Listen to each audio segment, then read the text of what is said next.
crois qu'il y a trois grandes conclusions. Un, les Marocains, effectivement, sont relativement optimistes, mais ont des attentes aussi au niveau du développement.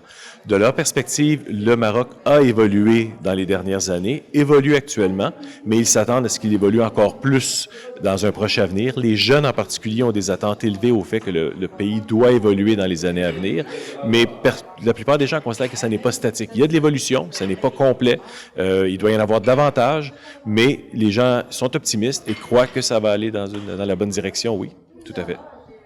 Vous avez remarqué qu'il y a une prise de conscience de la part des citoyens par rapport à ce nouveau modèle de développement?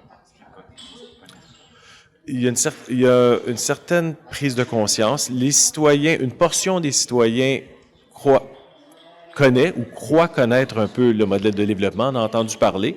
Je crois qu'ils ont encore besoin d'en savoir davantage, tant à l'égard du modèle de développement lui-même que la façon dont ça doit être actionné, donc la commission et tout. Je pense que les gens veulent en savoir davantage. Ils ont une vague idée actuellement de quoi ils retournent, ont leur opinion sur ce que ça devrait être, mais je pense qu'ils veulent en entendre davantage encore. Ils veulent en savoir davantage et ils veulent aussi être impliqués. C'est très important au niveau de la population d'être impliqués effectivement dans ce qui se passe.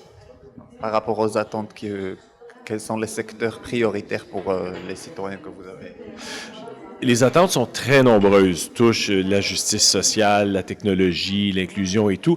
Il y a deux attentes qui semblent dominer de façon très spontanée, c'est effectivement l'éducation, l'accès à l'éducation et aussi la santé.